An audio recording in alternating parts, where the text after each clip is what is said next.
Hey everyone, this is Josh. I hope this video finds you all doing very well during this quarantine.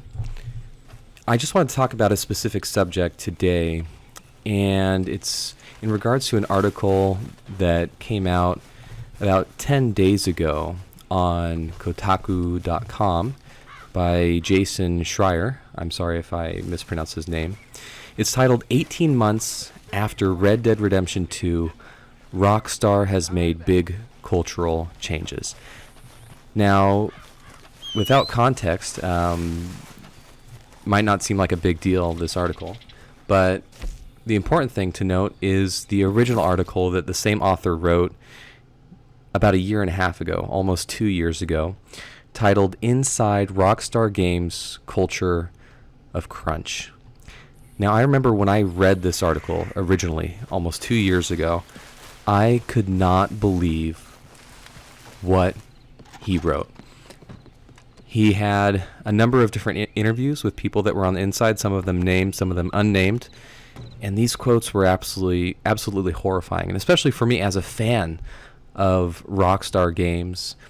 I've loved every Grand Theft Auto game. I was a huge fan of the original Red Dead Redemption, and I was really enjoying Red Dead Redemption 2. Actually, I'm not sure if I had quite purchased the game just yet, but I bought it in late 2018, and of course, you know, all of us have probably played the game or at least heard about it. It's an outstanding game. It's an amazing game.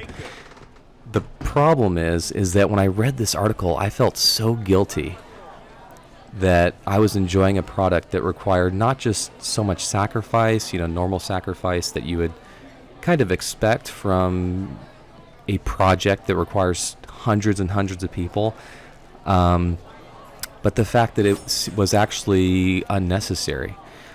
I'm going to talk a little bit about my experience. You know, I lived and worked overseas for over 4 years. I worked in Singapore, in Brunei, in Cuba, Turkey, and in Spain. And with the case of Brunei, I was there for only about 3 weeks, but the other countries I was there for at least a year, in Spain a little bit longer than a year. And it was awesome because I was able to work with different people. I worked under different leaders. I had a leadership position myself at all of these places, but everyone has a boss. And so I got to experience different type of leadership styles, and actually reading this article really reminded me of one of those places. And I can totally understand and relate to what this article was getting at. The culture of crunch, the culture of being a workaholic. I know some people thrive in that environment, and I really do admire them.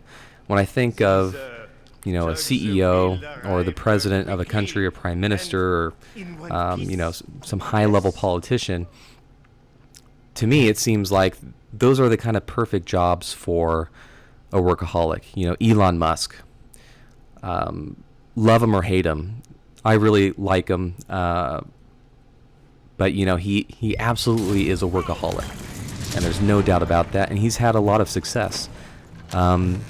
And a lot of people thrive in that environment. But what I learned firsthand is, me personally, I am not that kind of person. I cannot thrive in that environment. In one of the countries I was at, I had a boss that was absolutely a workaholic. He would be there, he would be at work 8 to 12 hours a day, randomly stop in. And this was good, but the problem is after a while, it's like, dude, you are always here. Go home. Go do something else. Like, personally, I believe if you're a good leader, you know, if you want to have a good work environment, you need to be able to, you know, whatever you're doing, the people below you need to be able to do their job without you hovering over their shoulders. If everything will fail, if the whole system collapses without you being there, that's a problem. That means you don't have anyone that can step up. I mean, life happens. Maybe you might get sick. You might be out for a little while, or you just want to go on vacation. You know, take a long weekend. You shouldn't be worried throughout the entire weekend that no one will be able to do it right. You have to be there and you have to micromanage. And so they talked a little bit about that in the article. There's a lot of different issues. So that's one of them. Crunch, they're referring to, the last few months before Red Dead Redemption 2, and apparently they made a habit out of this for a lot of their new games. They would really work overtime, 100+ hour weeks. That is crazy. Personally, having worked, I worked a lot of 40-hour weeks. I also worked a lot of 80-hour weeks. There were a lot of days where I was like, well, I might as well sleep here. There were a lot of days in some of the countries that I worked at that it'd be, I'd work all night. I'd work the night shift. I'd get off at 6, 7 a.m. after being there for 8 or 9 hours, and then I'd have to work another couple hours or a few hours with meetings or training or what have you. And because I was working night shift, nobody had seen me working night shift, or at least the people around me, people above me, maybe they didn't realize I was working night shift, or they didn't care, because hey, it's Monday morning, it's 8 a.m. Monday morning, let's get some stuff done. I've already been here all night. And then there were some days where I'd get off the night shift, have to work a little bit for a couple hours after, and then be like, okay, well, everyone needs to come back at 2, you can go out for lunch or whatever. I would take that time to go home, sleep, and then go right back to work. And then I would be at work for another few hours till 5, 6 o'clock at night, and then I would have to be back at work, at 9, 10 p.m. That was crazy. That is not sustainable. Now, that is absolutely understandable when, there's a big event going on, in the very short term. This cannot be a regular thing that goes on for weeks or months at a time. Another issue that this article brought up is like a frat boy culture that was apparently really prevalent. It sounds like they've made some great changes. Some people got fired. They've had training, which is absolutely necessary when you have that big of an environment. But when you have especially people at the top that are setting the example, that are, quote, going to strip clubs, that are, drinking all the time, partying, party culture, that combined with the workaholism, all that going on combined, I'm just absolutely amazed that Red Dead Redemption 2 actually came out so good. Maybe because they had so many people working on it, but, really, even no matter how good the game is, at what cost did it come? It sounds like they've made some great changes, which is awesome.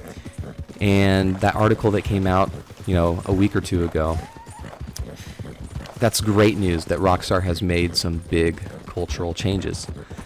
And it sounds like they're on the right path. They're not punishing people for speaking out.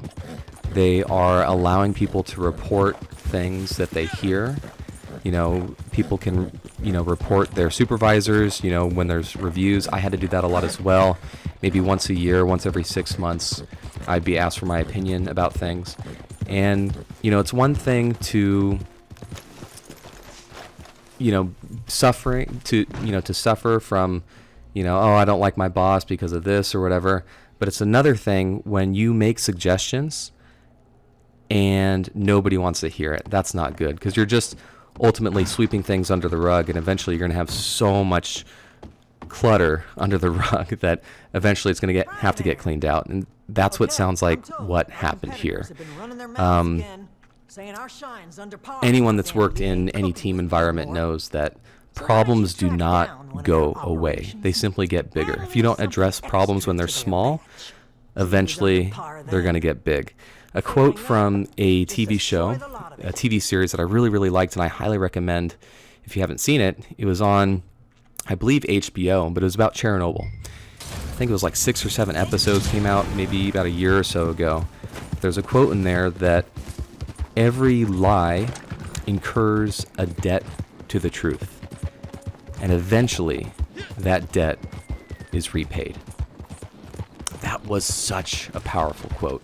I don't know if that just came from the writer's room, or if somebody actually, the main character in the show, if, he actually wrote that in his diaries, or, talked about it with the media.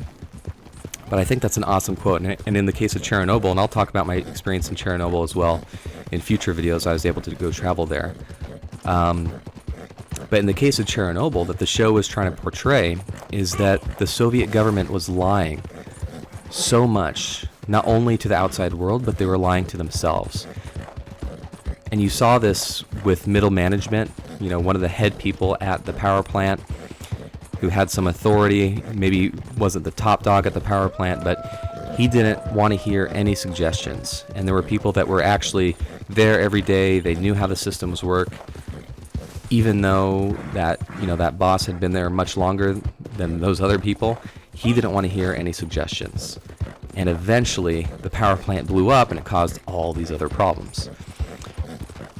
In the case with Rockstar Games, it sounds like this was prevalent. That now it doesn't say any examples specifically of what problems were squashed and then eventually became so big, but for example, with behavioral issues, if somebody is getting away with doing horrible things and it just keeps getting swept under the rug, eventually, how is everyone else supposed to feel at work when these people are behaving unprofessionally or what have you? And so there's a lot of good lessons to learn from this article, and it sounds like Rockstar has really turned a corner with how they make games. They got rid of some people, and that is so great to hear. I'm going to try to find a quote in the article. I have both articles up here. One Rockstar employee said, "It does seem like a healthier culture overall, but we'll see in a year or two if I'm pulling my hair out. But it does seem we're moving in the right direction for being a company the size we are." And the article goes on to say that, they're cautiously optimistic. They know these kind of things don't change overnight. Change kind of takes a while, but it sounds like things are working for the better. And, I really hope with Grand Theft Auto 6, which is going to be coming out maybe this year or next year, I really hope that they have a sustainable work culture. Working 40 hours a week, people are healthy. Every day they go back to work. They've spent time with their family. They've rested. They've slept 8 hours. They've had a long weekend, and they can focus on fixing the problems in the game. Because when people don't have that opportunity to rest and relax, that just causes so many more issues, and you cannot sweep those issues under the rug day after day. Alrighty, you guys, thank you so much for listening. Let me know in the comments what you want me to talk about next, and I'll see you on the next one.